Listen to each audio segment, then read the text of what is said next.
resumen de lo que hemos conversado, de cómo Alicia Damiano llega a la ciencia por un evento fortuito, pero que a pesar de ser evento fortuito de desgracia, ¿no es cierto? Fue, en palabras de Alicia, lo mejor que le pudo haber pasado, porque descubrió la ciencia y ahora está estudiando el mecanismo de cómo puede el proceso de placentación alterado, ¿no es cierto?, que ocurre en preeclampsia, está buscando una causa de ellas que tiene que ver con la proteína aquaporina y una familia en realidad de aquaporinas. Y eso también le llevó entonces a Alicia a buscar apoyo e interacción con clínicos y ahora está buscando cómo estudiar el uso de aspirina, un ensayo clínico, pero también volviendo a las raíces, ¿no es cierto? Cómo aspirina podría volver, ¿no es cierto?, a regular o estaría regulando estas proteínas que han sido su pasión durante toda su carrera científica. Así que conocimos un poquito de Alicia Damiano, muchas gracias. No sé si Alicia... Bienvenidos a Ciencia en Primera Persona, un proyecto de la Red Iberoamericana de Alteraciones Vasculares en Trastornos del Embarazo, Rivatrem, que busca contar la experiencia personal de científicos en el campo de la salud materno-infantil sobre la ciencia y el arte de hacer ciencia en Iberoamérica. Será un encuentro personal del científico detrás de la búsqueda de la verdad, que se transforma en el encuentro de uno mismo. Hoy tengo el placer de presentar a la doctora Alicia Damiano, científico de la Universidad de Buenos Aires. Bienvenidos y gracias por escuchar, participar y apoyar en la difusión de este encuentro. Alicia, un gusto tenerte con nosotros. Quisiera que nos cuentes un poquito sobre ti, sobre tu carrera. Bueno, muchas gracias, Carlos, por invitarme. Bueno, yo soy farmacéutica y bioquímica, estudié en la Universidad de Buenos Aires, en la Facultad de Farmacia y Bioquímica, hice las dos carreras y cuando me recibí, creo que no me gustaba nada que fuera determinante, nada que tuviera un horario y que se terminara mi trabajo cuando terminara el horario, o sea, necesitaba algo más. Y un poco por casualidad y un poco creo que fue el destino que me puso en este camino, ¿no? Eh, lo primero que hice cuando me recibí fue trabajar de farmacéutica, puse mi propia farmacia y pensaba en hacer el doctorado cuando fuera grande. Y la cuestión es que, bueno, vivo en Argentina y en Argentina me pasó que a los 3 meses de que abrí mi farmacia, me vaciaron la farmacia, entraron ladrones, me robaron todo, que si bien yo fue un hecho desafortunado, para mí creo que fue el hecho más afortunado de mi vida, porque cuando me quedé sin nada, en ese momento uno de los profesores con los que yo trabajaba, yo daba clases en la facultad, me dice, ¿no querés que te presente a una beca para ser científica? Y yo creo que no encontré la dimensión en ese momento de lo que me estaba ofreciendo, pero le dije que sí. Ujú. Y bueno, y ahí obtuve mi beca, hice mi doctorado, amé lo que hice durante el doctorado y sigo realmente muy agradecida porque unos ladrones hayan entrado a mi farmacia y me hayan robado la farmacia para que yo realmente esté en este camino, porque creo que bueno, de otra manera no lo hubiera seguido, ¿no? Cuando yo me recibí mientras que yo era estudiante, yo inmediatamente empecé a dar clases como ayudante en la facultad y eso también me habría, o sea, a mí la docencia me encanta, es algo de las cosas que más disfruto, Ujú. eh, pero hoy te puedo decir que disfruto tanto de la investigación como de la docencia, o sea, Ujú. eh, nada, eso soy un poquito cómo llegué acá, ¿no? O sea, muy por casualidad. Qué interesante porque estas son las historias que están detrás del científico, ¿no es cierto? Porque son características que uno va viendo, por ejemplo, esto mismo de reinventarse, de la resiliencia, ¿no es cierto? De buscar quizás en la dificultad una oportunidad, que ciertamente es una característica que quizás es necesaria dentro del mundo científico. ¿Qué piensas tú sobre esta característica de volverse a reinventar o de volver a encontrar alternativas para una situación particular?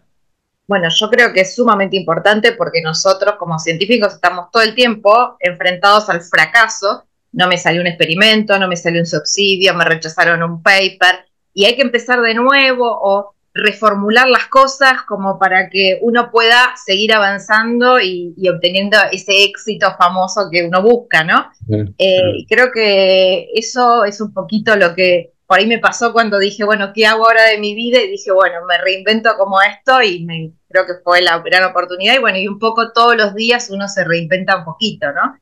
Claro, de Eh, todas maneras. O sea, mira, hay algunas cosas que tú mencionas que quizás sea bueno para la gente que no conoce qué es un científico, ¿no es cierto? Porque cuando uno conversa con la gente, quizás tiene la figura de esta persona que pasa en el laboratorio, que poco menos, ¿no es cierto?, que tiene, no sé, los lentes muy gruesos, es un genio básicamente, ¿no es cierto?, que está sumido en sus pensamientos, en sus descubrimientos, qué sé yo. Pero también los científicos probablemente haya ciertamente de ese tipo, ¿no es cierto? Hay de ese tipo de científicos, pero también hay una gran mayoría como nosotros, que en el fondo ha llegado por una experiencia personal a encontrarse con la ciencia.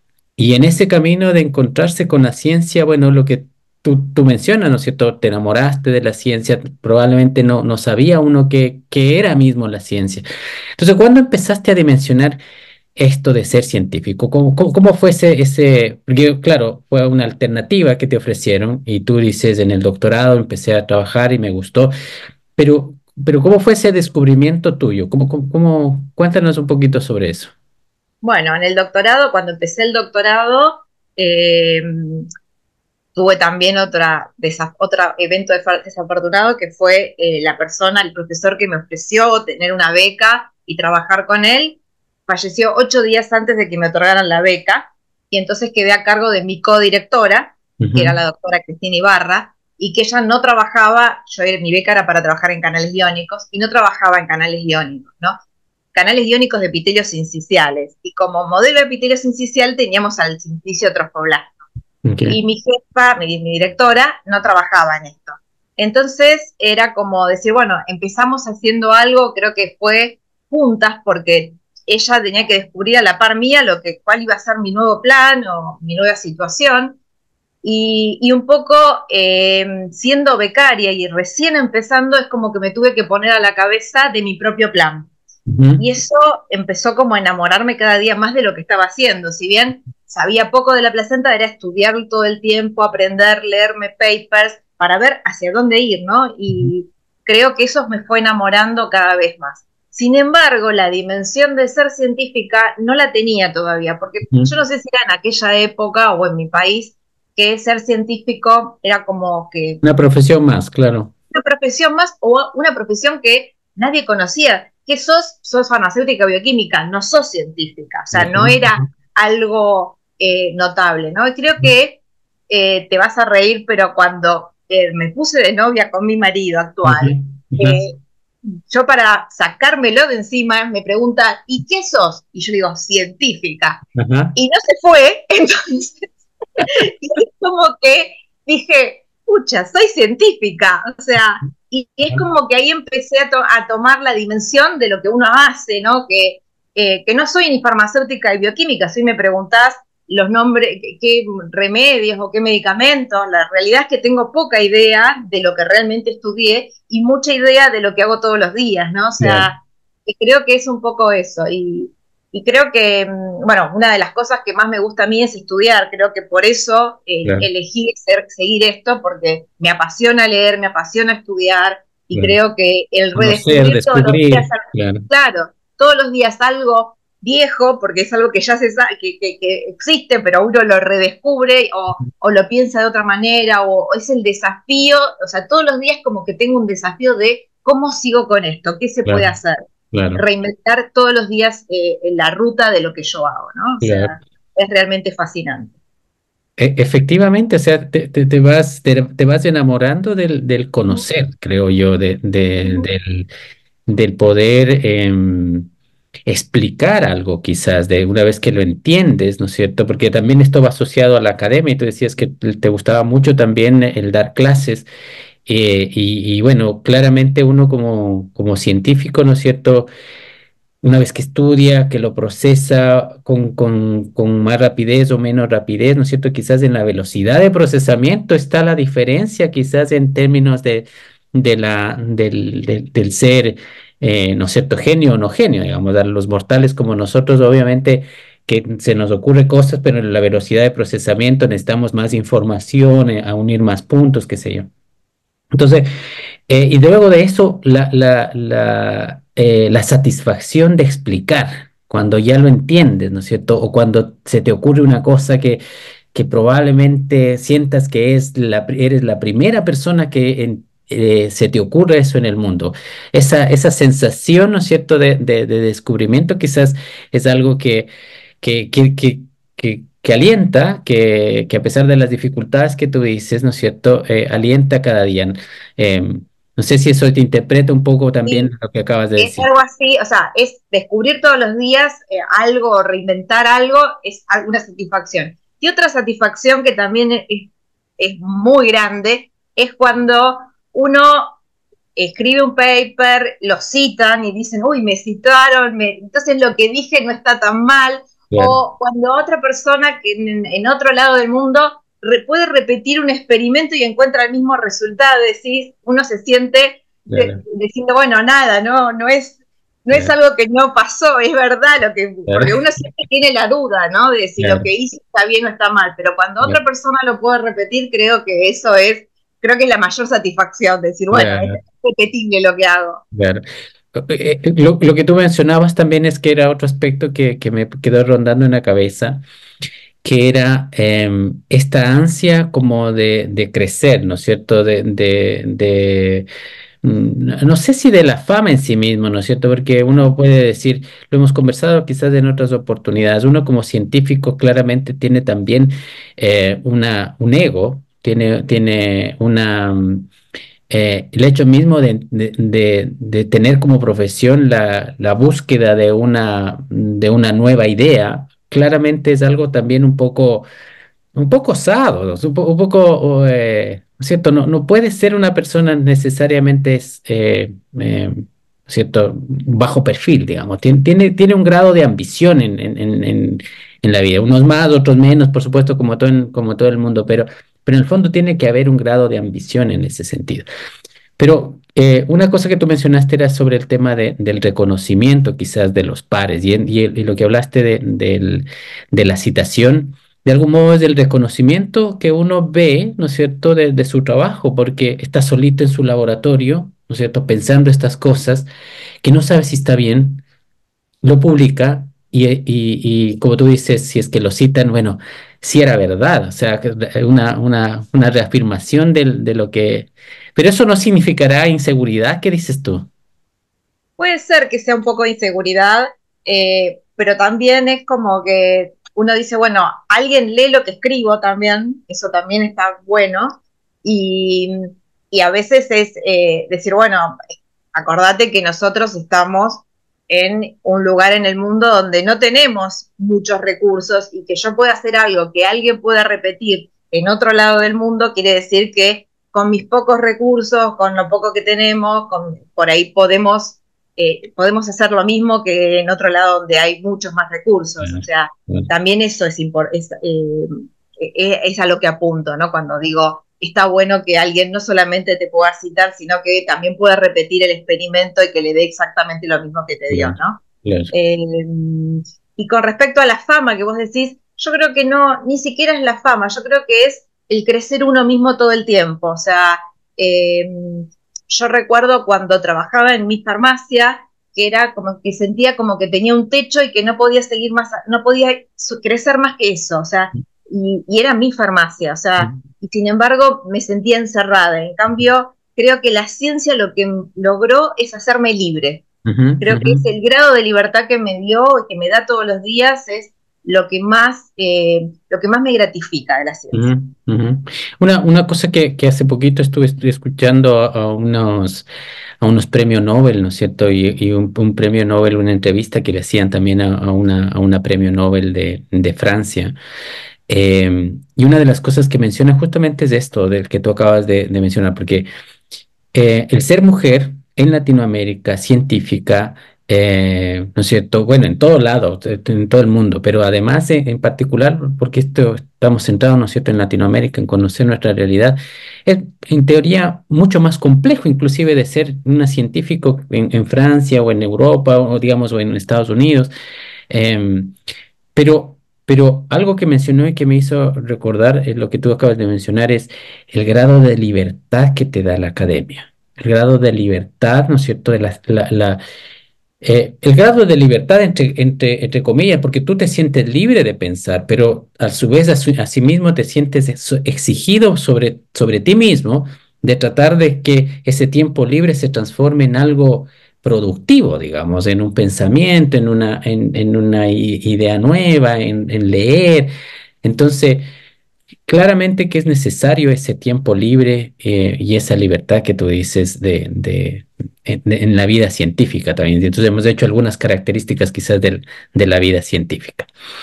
Enhorabuena. Yo estaba acordándome también algo que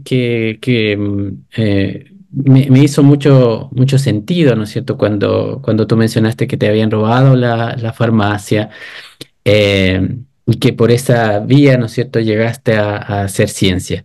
En mi caso, yo me encontré con un grupo de investigación. Yo estudiaba medicina en Ecuador y bueno, me enamoré de mi esposa, ¿no es cierto? Tuvimos ahí a nuestro primer hijo y yo había descuidado mis estudios completamente y perdí el año en fisiología. ¿Ya? Perdí el año en la universidad.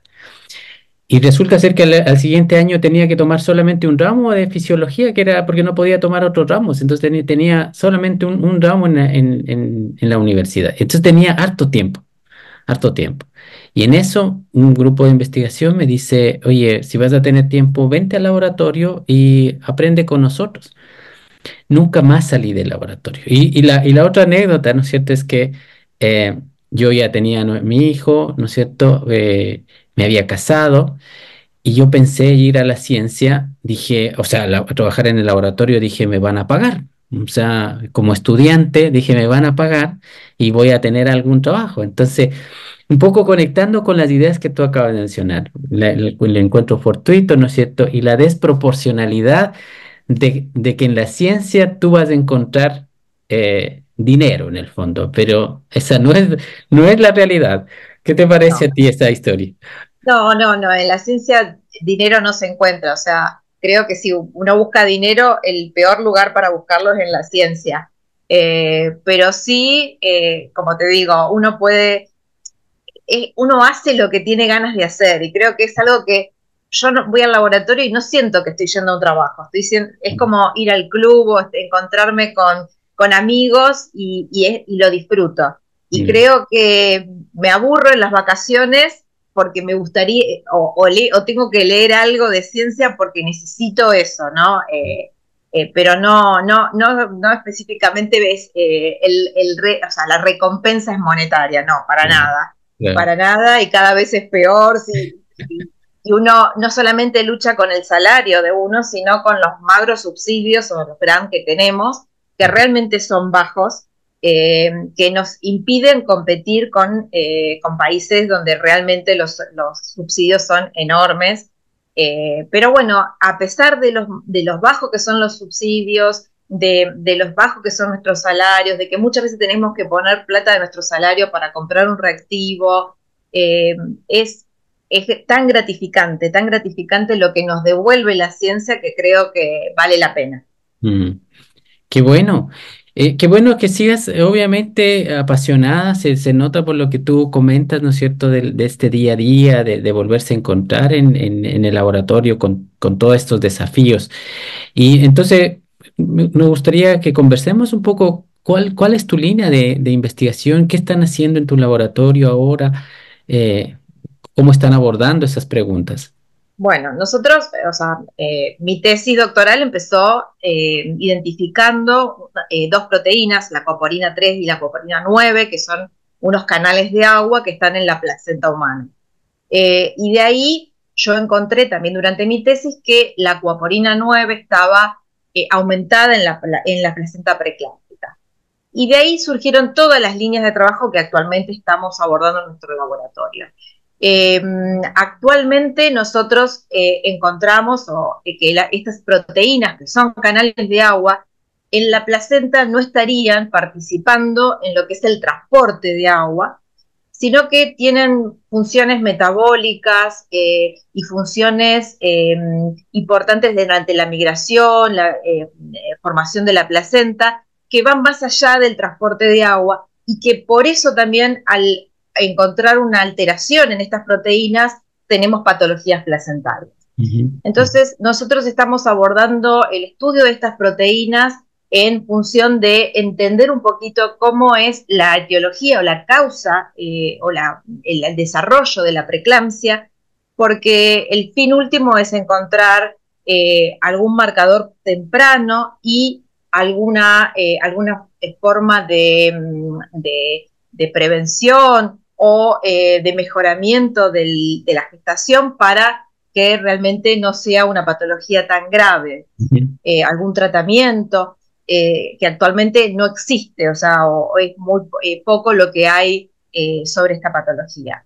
Eso es básicamente la línea fundamental de mi laboratorio, trabajar con estas acuaporinas en placenta humana. Por otro lado, tenemos estudios que estamos trabajando con el Hospital Posadas, que es uno de los hospitales más grandes de lo que es el conurbano, o sea, el Gran Buenos Aires.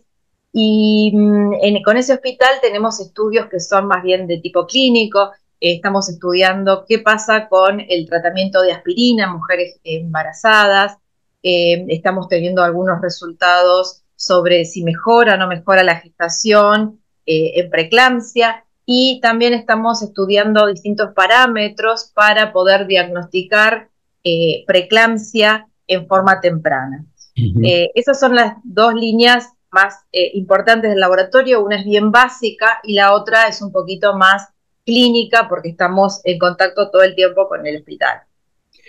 Me parece, ¿qué te parece si es que vamos yendo un poquito una por una? Porque probablemente mucha gente que nos escuche no tenga conocimiento, ¿no es cierto?, del primero de las acuaporinas, segundo de la placenta mismo, ¿no es cierto?, donde está, tú hablaste, por ejemplo, del trofoblasto, del sincitio trofoblasto.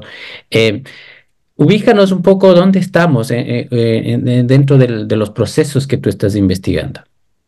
Claro, estas proteínas son, como dije antes, transportan agua, son canales de agua y se encuentran en lo que sería la célula encargada, ¿sí?, de esta transferencia de nutrientes y transporte de agua, en este caso, entre lo que es la mamá y el bebé, ¿sí? Entonces, esa célula se llama trofoblasto y estas acuaporinas están presentes en este trofoblasto. Ese trofoblasto, que esa célula sufre diferentes procesos para que ocurra la formación de la placenta. Y nosotros creemos que estas proteínas están involucradas en esa formación correcta de la placenta. Entonces, alteraciones en ellas van a hacer que la placenta no esté bien formada, ¿sí? Y eso hace que pueda tener patologías en la madre como preeclampsia u otras patologías. Nosotros estudiamos particularmente la preeclampsia, que es la hipertensión durante el embarazo, ¿no? Es una de las patologías más frecuentes. Pero tú hablaste también que estas proteínas eran transportadores de agua, pero que no era su participación principal en el caso de estas células en particular, sino que estaban involucradas en procesos más bien metabólicos, de función celular, digamos, de invadir el lecho materno, porque una de las características, ¿no es cierto?, de estas células es justamente el servir como anclaje entre la placenta y el lecho materno. Y ahí dices tú que esas proteínas, ¿no es cierto?, las acuaporinas estarían involucradas en este proceso. ¿Cómo es eso? Exacto. Bueno, estas acuaporinas, estas proteínas fueron identificadas como canales de agua, ¿sí? No en placenta, sino cuando se las identificó en eritrocitos, que fue la primera vez que se las descubrió. Después de ese descubrimiento, se vio que estas proteínas podrían intervenir en otros procesos. Entonces, como nosotros encontrábamos que en nuestra placenta estas proteínas no estaban transportando agua, dijimos, bueno, tal vez estén haciendo otra cosa. Y fue ahí cuando encontramos que si nosotros anulábamos a estas proteínas, la célula del tromboblasto no migraba, o sea, no se podía anclar correctamente al útero, ¿sí? Entonces, esa placentación, esa formación de la placenta era incorrecta. También encontramos que la acuaporina 9, en este caso, está involucrada con procesos metabólicos, o sea, ella deja pasar en lugar o sea, la placenta se alimenta de glucosa. La acuaporina 9 deja pasar ácido láctico o lactato, que es otra sustancia que puede ser metabolizada como la glucosa. Es lo mismo que pasaría en el cerebro. Y ese lactato, sí, que puede metabolizar la placenta, o sea, puede pasar a la placenta gracias a esta proteína acuaporina 9. Y cuando la acuaporina 9 falla, no hay lactato y eso genera un montón de radicales libres, estrés oxidativo y también produce daño en la placenta. Ok, ok, ok. Entonces, claro, esta proteína tiene esta participación metabólica. Y, cuéntame, me quedó rondando un poco este de lactato, ¿no es cierto? ¿En qué condiciones, por ejemplo, en el lado materno, porque estamos hablando de la interfase, ¿no es cierto?, de la madre entre la Sí. placenta, y ahí estaría justamente el borde, estarían estas proteínas, y tú hablabas de que transportaban lactato, pero este lactato es un producto a su vez metabólico, digamos. Entonces, ¿de dónde viene? ¿Por qué se aumentaría? ¿Cómo sería ese proceso? Bueno, cuando hay una hipoxia, ¿sí? Como por Ujú, ejemplo preeclampsia, hay ujú, un aumento del lactato. ujú, Se vio en placentas preeclámpticas que el lactato está aumentado y que el transportador por donde tendría que pasar la glucosa ujú. está reducido, o sea, hay poco. Ok, Entonces, la placenta no se puede alimentar de glucosa, no puede obtener su energía por la glucosa y necesita otro metabolito por el que obtener energía. Entonces, ahí planteamos nosotros que la acuaporina 9 podría estar supliendo esa función. ok. Eh, en otras patologías puede ser, por ejemplo, también cuando hay un déficit un déficit nutricional, que la madre tiene un déficit en la nutrición de glucosa, podría generar también un aumento del lactato y podría estar pasando este lactato a través de la acuaporina 9. Ok, ok. Perfecto, entonces tenemos más o menos ubicada a la proteína, ¿no es cierto? Sus funciones, que estaría ahí regulando no solamente la capacidad, digamos, de adherirse de la placenta al lecho materno y en la invasión, sino también un efecto de control metabólico, digamos, entre los dos lados. Y que aparentemente, si no está la proteína, entonces hay un defecto en estos procesos y por tanto debería o estaría asociado hacia a una mala función placentaria que es característico de estos embarazos con preeclampsia. Interpreté bien, ¿no es cierto? Muchas gracias. Entonces, dejándole la acuaporina desde la ciencia básica, ahora tú mencionaste que hay esta otra línea sobre más de aplicada, buscando, ¿no es cierto?, no, analizando el uso de aspirina como método de prevención de preeclampsia. Cuéntanos un poquito más por qué aspirina sería interesante, por qué es lo que se sabe, en fin. Bueno, hace unos años se ha visto que la utilización de aspirina en bajas dosis podría mejorar el desarrollo o sea, la gestación, específicamente retrasar la aparición de preeclampsia. Entonces, en lugar de tener una preeclampsia grave, tendríamos una preeclampsia más bien moderada. Ujú, Eh, bueno, nosotros estamos en un estudio con el Hospital Posadas en donde les están dando aspirina a estas mujeres entre la semana 16 y la 36 y lo que estamos analizando es que estamos viendo que mejora ciertos parámetros como la edad en la cual, la edad gestacional, o sea, la edad en la que van a nacer el bebé, la edad de gestación, o también mejora el peso del bebé, si bien es dependiente de si el sexo es masculino o femenino, porque parece que los del sexo masculino son los que mejor responden a aspirina, pero bueno, estamos evaluando eso y bueno, estamos teniendo bastantes resultados. Ujú. De hecho, bueno, ahora voy a presentar uno de los trabajos en un congreso que voy la semana que viene sobre este tema y para como cómo la aspirina actúa sobre estas placentas en estos embarazos no se sabe porque no es por su efecto antiinflamatorio y antiinhibidor de la COX, como se dice, sino que es algo empírico, pero no se sabe exactamente cuál es el efecto de la aspirina. Bueno, nosotros estamos tratando de encontrar cuál es qué parámetros está cambiando y cuál podría ser el mecanismo de acción de esta droga sobre esta gestación. Ujú. Interesante porque hace poco también nosotros hicimos un análisis sobre el uso de aspirina en países en vías de desarrollo. Y claro, hay países, ¿no es cierto?, mucho más complicados que otros en términos económicos, pero Latinoamérica y algunos países, sobre todo en Latinoamérica, no dejan de estar exentos de ser catalogados en estos grupos de países como en vías de desarrollo. Y ahí, cuando uno hace el análisis de la aspirina, ¿no es cierto? Bueno, no es mi tema, pero algunos aspectos que fueron relevantes de la discusión que se hizo es, bueno, ¿cuándo se le da aspirina a esta mamá? ¿Cuánta dosis se le da? La recomendación es para mujeres que tienen riesgo de preeclampsia. ¿Cómo define uno riesgo de preeclampsia en nuestro medio cuando, por ejemplo, no sé cómo sea la situación en Argentina, pero en otros países, por ejemplo, la mamá no llega a las 16 semanas a la consulta, llega ya a al tercer trimestre, ¿no es cierto? Cuando ya está pasado todo el proceso de este que hablábamos de la placentación, ¿no es cierto? Probablemente con una ya manifestación de la enfermedad. En fin, entonces hay una serie de barreras que están presentes para el uso mismo de la aspirina. Como ustedes se han empezado a meter en este aspecto clínico, digamos, ¿hay algún análisis que ustedes están haciendo sobre las barreras que se tiene actualmente en Argentina o ustedes han detectado con las conversaciones?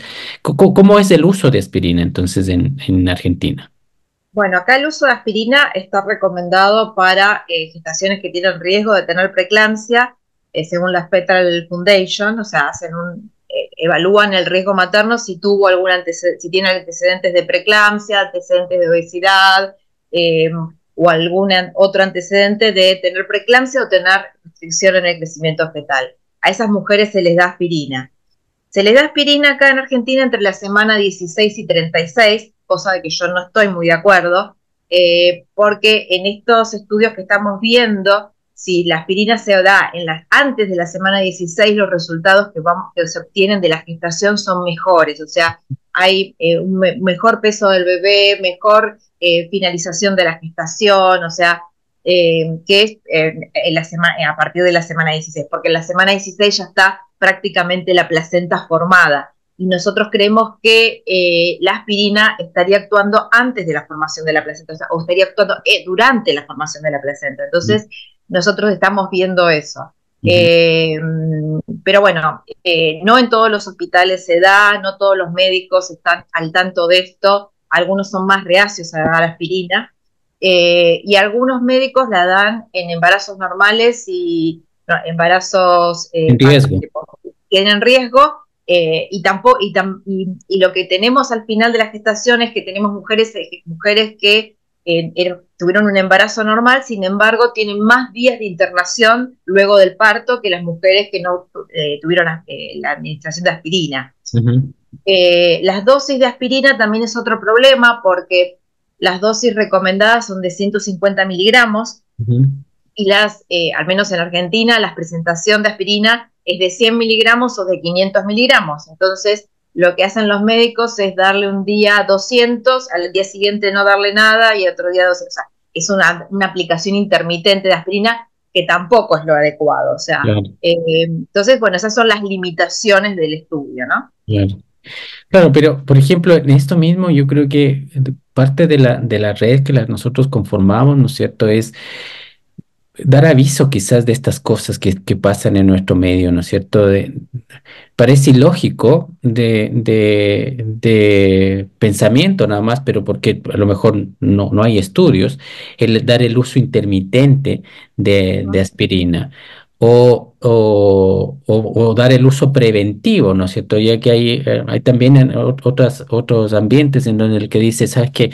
Entre darle aspirina y no sé, y no darle y prevenir en algo, por lo menos le voy a dar aspirina, pero sin mayor quizás prevención en el sentido de que puede haber también complicaciones.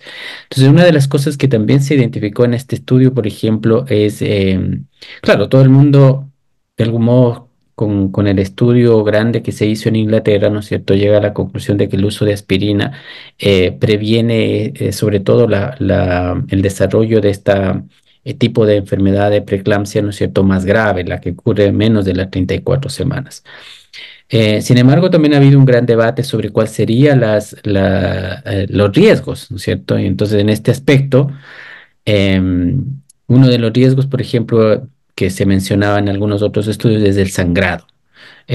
No sé si es que hay algún antecedente que ustedes estén analizando en ese aspecto, lo han considerado en su estudio.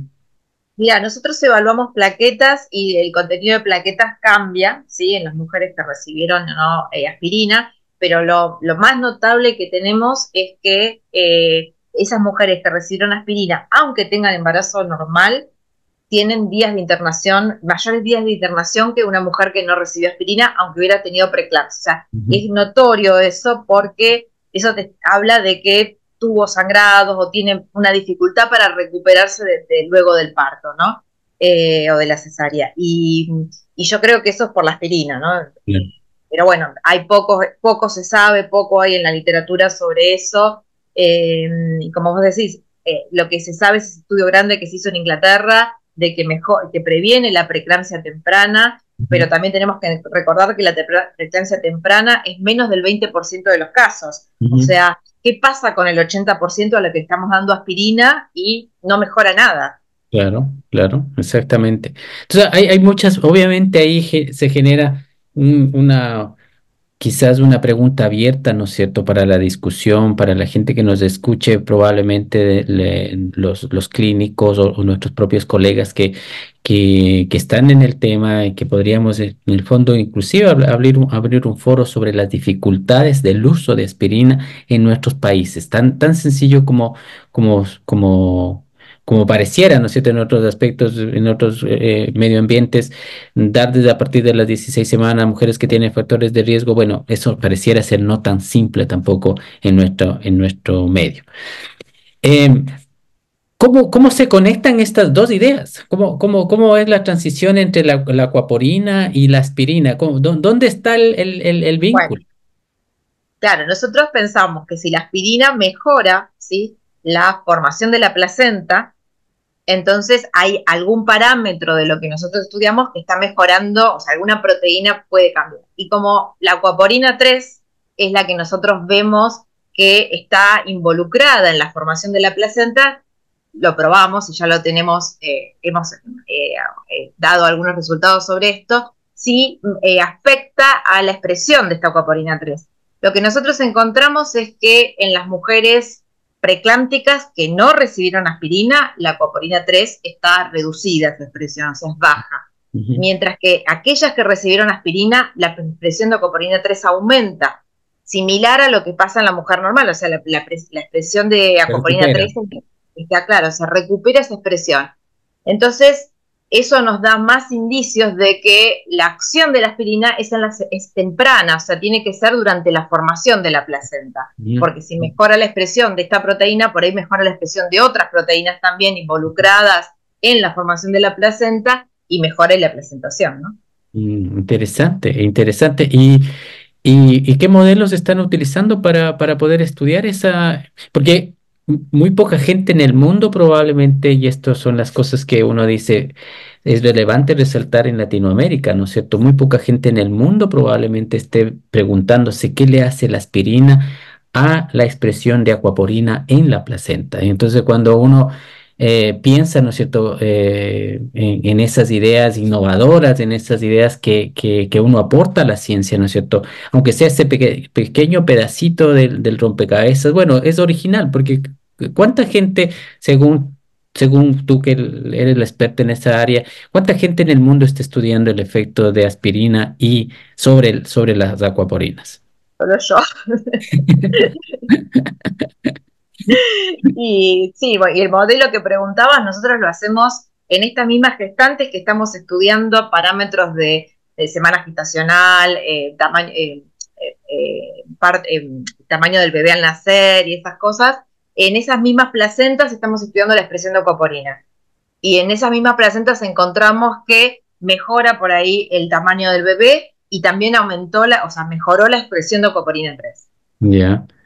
Interesante, súper interesante ver cómo después seguramente con la experiencia que tú tienes de la ciencia básica, ¿no es cierto?, poder buscar justamente estos mecanismos que, como bien decías tú, uno asume que la aspirina va a ser antiinflamatorio y a través de la antiinflamación va probablemente, ¿no es cierto?, a reducir el contexto inflamatorio característico de la patología preeclampsia, ¿no es cierto? Y de ahí eventualmente sería la prevención, pero hay una cantidad de efectos que ciertamente no se conocen con exactitud. Así que ojalá que puedan seguir haciendo más progreso en esa área, porque como tú dices, si soy la única que se está preguntando, probablemente sea algo que ya no es solamente una situación de diferenciador, sino una responsabilidad que tengo como científico quizás de tratar de contestar esa pregunta, porque, bueno, si no lo hago yo, ¿no es cierto?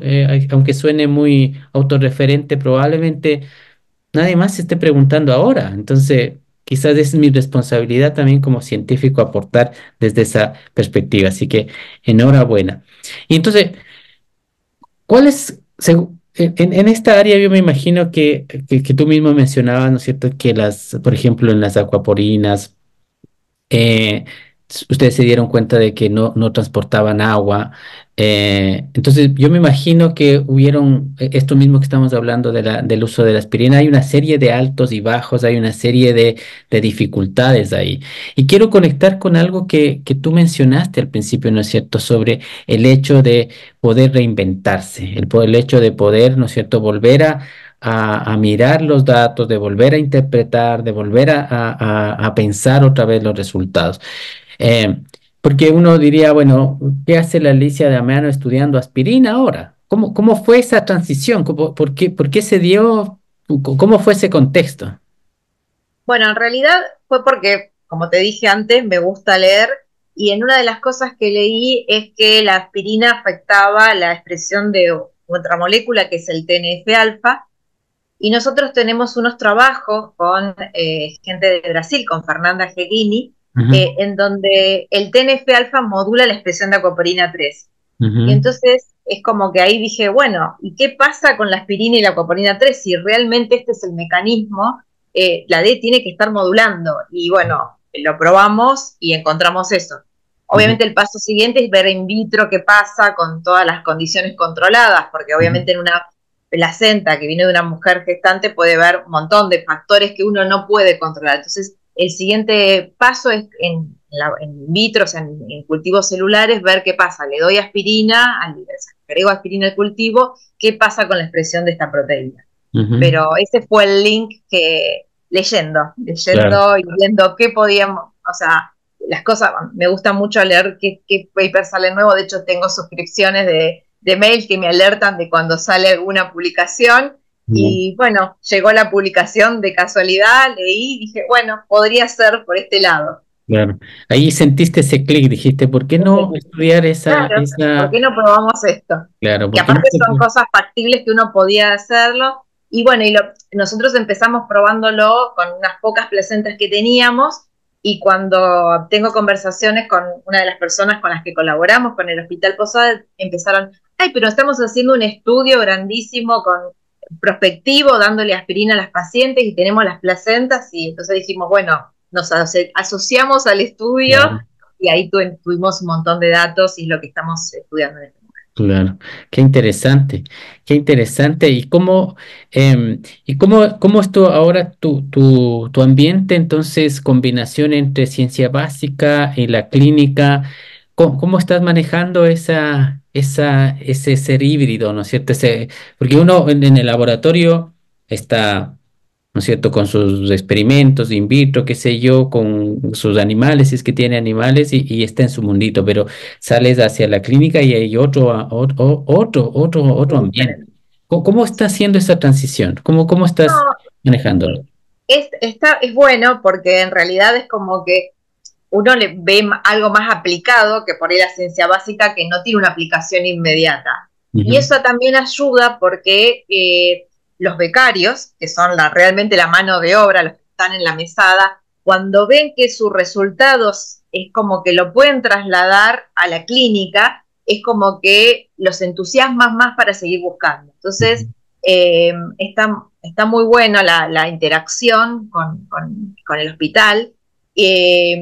Obviamente no todos mis becarios trabajan en este modelo y con con la gente del hospital, sino que tengo gente que trabaje en la parte más básica, Ujú. pero ve igual después que puede ser aplicado en la clínica, ¿no? Ujú. Eh, la parte de datos es todo estadístico, así que son historias clínicas que analizamos todo el tiempo y en este momento estamos teniendo alrededor de más de 1.000 historias clínicas que estamos mirando, sacando datos y buscando cuáles son los parámetros que tenemos que analizar, qué no analizamos, cuáles descartamos, porque Ujú. obviamente hacemos una limpieza importante de toda la base de datos porque para decir, bueno, las que son preeclámpticas puras, las que son Claro. normales puras, porque hay de todo y a veces uno tiene que reclasificar lo que hacen los médicos porque Ujú. muchas veces ponen que son preeclámpticas y no son preeclámpticas o tenemos que ajustar esos Los datos de criterios, claro, los criterios ahí. Claro, criterios para investigación, digamos, que la no, investigación. que No también son los mismos. hace un Ah, tiempo se hablaba de eso y cada vez en el ámbito más bien científico, ¿no es cierto? Estos son los criterios que se utiliza para investigación porque también hay un espectro, ¿no es cierto?, de la hipertensión del embarazo, esta misma definición que tú dijiste de inicio temprano, de inicio tardío, ¿no es cierto? Para la gente que no conoce, está básicamente dividida en la edad gestacional en la que ocurre el parto, básicamente, porque la única cura hasta ahora que se conoce, ¿no es cierto?, para la preeclampsia es que suceda el parto. En fin, entonces hay una cantidad, lo que quiero mencionar para no extenderme quizás en esa parte es que hay un espectro de esta patología, así que es entendible que haya que volver a analizar y redefinir y ver si es que cumple criterios, así que enhorabuena a eso. Entonces, yo quería preguntarte también, en estas dos áreas que acabas de mencionar, hemos hablado un poquitito sobre lo que tú estás haciendo, pero tú como científico, ¿no es cierto? Y si estuvieras en el mejor sitio, ¿no es cierto? ¿Cuáles serían como las preguntas mm, que dices tú? Estas son las preguntas que a mí me gustaría, si es que tuviera un estudiante genio, ¿no es cierto? Le diría, ¿sabes qué? Estudia esto. ¿Cuáles serían como esas preguntas que tú piensas que serían relevantes en este minuto? bueno, primero, lo más relevante en este momento que para mí me parece que dentro de lo que yo hago es realmente las acuaporinas juegan un rol en la causa de la preeclampsia, en el desarrollo de la preeclampsia, o sus alteraciones son una consecuencia de la patología. Ujú. Entonces, esa sería, o sea, hay un montón de técnicas o experimentos que no están a mi alcance y que tal vez en un lugar que pudiera tener tecnología más avanzada, tal vez podría llegar a decir, bueno, tienen que ver o son causa de la patología. Yo creo que esa es la gran pregunta que tengo, porque yo veo las alteraciones nada más y veo que esas alteraciones producen algo, pero ¿quién causó las alteraciones? Ujú, ujú, Esta es y cuándo se originaron las alteraciones. Las mm, alteraciones están en el ovocito, en el pastocito, o las alteraciones son que, bueno, la placenta no pudo desarrollarse correctamente y ahí se alteró la proteína. ujú, Esas son ujú. las preguntas más que me gustarían en base a lo que yo estoy investigando, ¿no? Claro, claro que sí, claro que sí. Em, ¿cómo hablábamos también de esta característica de resiliencia que debe tener un científico, ¿no es cierto? ¿Cuáles han sido los desafíos que tú te encontraste en estas áreas de investigación que tú dices, si no fuera resiliente, la verdad que hace rato me hubiese dedicado a otra cosa? ¿Cuáles son las cosas que tan difíciles? Bueno, creo que lo más difícil es la parte económica, o sea, decir, bueno, quiero probar tal proteína, tal experimento y no puedo comprar el anticuerpo, no puedo comprar el reactivo, entonces digo, bueno, ¿qué podemos hacer? Entonces, opción uno, pedirlo prestado a alguien, que a veces el par tuyo que está en el laboratorio al lado tampoco lo tiene y muchas veces tuvimos que decir, bueno, ir a las fuentes, o sea, nos pasó con la medición de una enzima que es la LDH, que se usa para ver citotoxicidad. El kit no, era imposible comprarlo, entonces dijimos, bueno, vamos a ver cómo llegaron a ese kit. Entonces buscamos el primer paper de cómo lo desarrollaron el kit, compramos, podíamos acceder y nosotros ahora en el laboratorio lo hacemos casero al kit. Y bueno, y esas cosas creo que son decir, bueno, el plan A era comprar el kit, el plan B es armarlo nosotros, porque si alguien lo pudo armar, lo podemos armar nosotros y Claro, ponerlo a punto y probarlo. Obviamente te lleva mucho más tiempo, obviamente es todo un desafío, pero es eso de reinventarse todo el tiempo, ¿no? claro, Y así tengo millones de ejemplos que podemos ver de cómo nos vamos reinventando con eso. O sea, la parte económica es una gran limitante y un gran desafío poder hacer con lo poco que tenemos, ¿no? Eh, y después, bueno, cuando uno tiene una idea y manda un trabajo y viene rebotado, viene con sugerencias, uno a veces cuando viene, pero el trabajo cuando viene rechazado, uno dice, uy, ¿qué pasó? O sea, y decir, bueno, pero si leo la sugerencia de los revisores, uno dice, bueno, por ahí le encontramos otra vuelta a los mismos resultados. A veces ni siquiera hay que hacer experimentos y es decir, bueno, por ahí hasta queda mejor, o sea, tiene razón, queda mejor, y por ahí lo que me están sugiriendo aporta más de lo que yo pensaba. Y entonces es como que también uno se reinventa en ese momento, ¿no? claro, claro que sí, claro que sí. Muy bien, Alicia, mira, hemos conversado de varias cosas y yo quiero ir poco cerrando esta conversación, ¿no es cierto? Hemos hablado de tu historia personal, de tu línea de investigación, ¿no es cierto? De las características que tiene que tener. Y una cosa que a mí me interesaría preguntarte, ¿no es cierto? Nosotros somos buenos como científicos imaginando, ¿no es cierto? Y esta es una de las características también que tenemos. Entonces, yo me pongo en el año en el cual me encuentro con Alicia Damiano y su tutor, que iba a ser, fallece y ahora le encuentra a la profesora Alicia Damiano y le dice, bueno, tiene a esta chica que tiene que tutoriarla. ¿Qué le dirías a esa chica? Le diría que sí, que siga para adelante, que no se va a arrepentir, que es lo mejor que le pasó en la vida, y va a ser lo mejor que le pasó en la vida hacer ciencia, o sea, que es algo de lo que nunca se va a arrepentir. Ok, qué, qué bonito. Muchas gracias, Alicia. Mira, yo quisiera hacer un resumen de lo que hemos conversado, de cómo Alicia Damiano llega a la ciencia por un evento fortuito, pero que a pesar de ser evento fortuito de desgracia, ¿no es cierto? Fue, en palabras de Alicia, lo mejor que le pudo haber pasado, porque descubrió la ciencia y ahora está estudiando el mecanismo de cómo puede el proceso de placentación alterado, ¿no es cierto?, que ocurre en preeclampsia, está buscando una causa de ellas que tiene que ver con la proteína aquaporina y una familia en realidad de aquaporinas.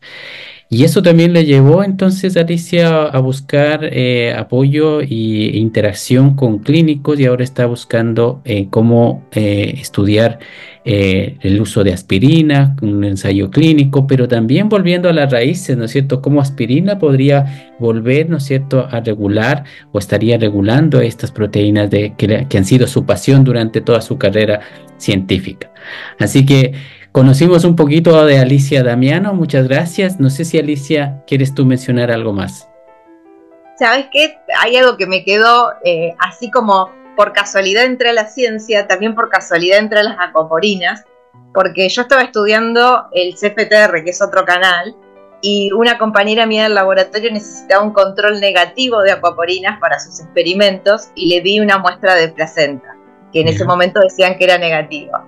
Y terminó dando una banda enorme, mi placenta, o sea, dio un positivo enorme, y a partir de ahí empezamos a estudiar las acoporinas en placenta. La acoporina 9 en general fue la primera acoporina que yo identifiqué. Y bueno, sí, y la realidad es que me apasiona todo esto y que, bueno, ojalá que sirva de inspiración para otras personas que estén pensando de quieren hacer, si van a hacer ciencia o no, digo, no se van a arrepentir. Ok. Muchas gracias, Alicia. Muchas gracias por tu testimonio y espero que nuestros auditores, ¿no es cierto?, agradezcan también este encuentro que hemos tenido de conocer a la persona, ¿no es cierto?, al científico en su propia historia. Así que muchas gracias. Bueno, gracias a vos por invitarme.